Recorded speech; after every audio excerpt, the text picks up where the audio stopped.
चंद्रशेखर आजाद की अनकही कहानी।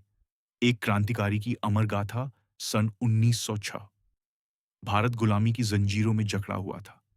अंग्रेजों की हुकूमत दिन ब दिन सख्त होती जा रही थी। उसी समय मध्य प्रदेश के भावरा गांव में एक बालक का जन्म हुआ, जिसने भारत माता की आजादी के लिए अपनी जान न्यौछावर कर दी। उनका नाम था चंद्रशेखर तिवारी, लेकिन इतिहास उन्हें चंद्रशेखर आजाद के नाम से जानता है। बचपन से ही विद्रोही चंद्रशेखर का बचपन आम बच्चों से अलग था। जब दूसरे बच्चे खेलकूद में मग्न रहते, तब यह बालक अपने गांव में होने वाले अन्याय को देखता और क्रोध से भर उठता। एक दिन गांव के एक बूढ़े किसान को एक अंग्रेज अफसर ने बुरी तरह पीटा। यह देख चंद्रशेखर का खून खौल उठा। उसने पत्थर उठाया और सीधे उस अंग्रेज अफसर के सिर पर दे मारा। अफसर घायल हो गया, लेकिन तब तक चंद्रशेखर भाग चुका था। यह पहला संकेत था कि यह लड़का साधारण नहीं, बल्कि कुछ बड़ा करने के लिए जन्मा है। बनारस की यात्रा और क्रांतिकारी शुरुआत। 14 साल की उम्र में चंद्रशेखर बनारस पहुंचे। वहां उन्होंने संस्कृत विद्यालय में दाखिला लिया, लेकिन उनका मन पढ़ाई में कम और क्रांति में अधिक था। 1921 में जब महात्मा गांधी ने असहयोग आंदोलन शुरू किया, तो चंद्रशेखर भी उसमें कूद पड़े। उन्हें गिरफ्तार कर लिया गया और जब अंग्रेज जज ने नाम पूछा, तो जवाब मिला, मेरा नाम आजाद, पिता का नाम स्वतंत्रता और मेरा घर जेल है। अंग्रेज बौखला गए और उन्हें कोड़े मारने का आदेश दिया, लेकिन चंद्रशेखर ने उफ तक नहीं की। इस घटना के बाद वे आजाद के नाम से मशहूर हो गए। भगत सिंह और क्रांतिकारी दल 1922 में गांधी जी ने आंदोलन वापस ले लिया। इससे कई युवा क्रांतिकारी निराश हो गए, लेकिन आजाद ने हार नहीं मानी। वे राम प्रसाद बिस्मिल, भगत सिंह, सुखदेव और राजगुरु से मिले और Hindustan socialist Republican association HSRA में शामिल हो गए। अब उनकी रणनीति बदल चुकी थी। वे जानते थे कि सिर्फ अहिंसा से स्वतंत्रता नहीं मिलेगी, इसके लिए बलिदान देना होगा। काकोरी कांड और नया मोड़।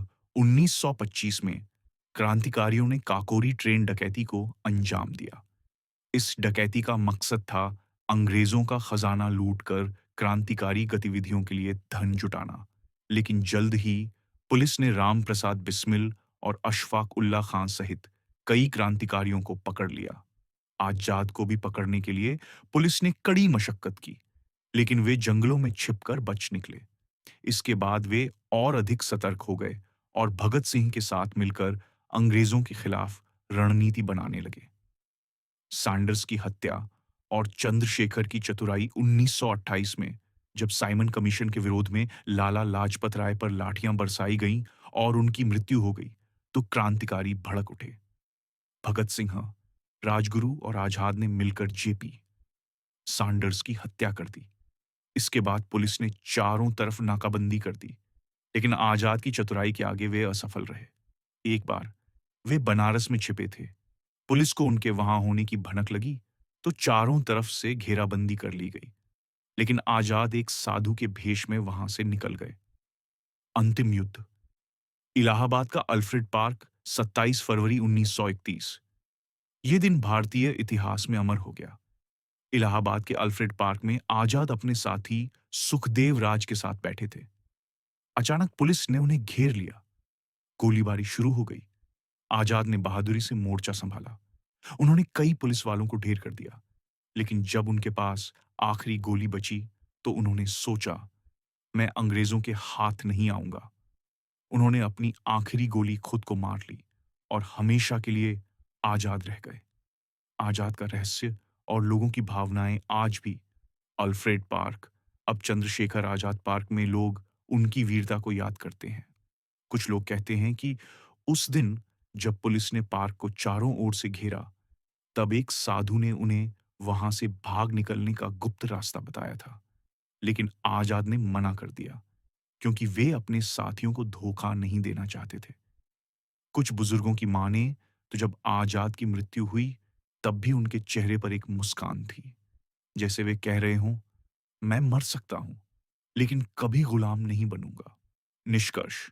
आजाद की अमृता आजादी के बाद भी चंद्रशेखर आजाद की कहानी हर भारतीय के दिल में जीवित है।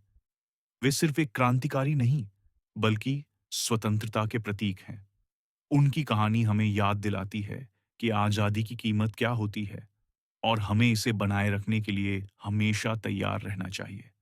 हम जिएंगे आज़ाद, मरेंगे आज़ाद और आने वाली पीढ़ियों को भी यही सिखाएंगे।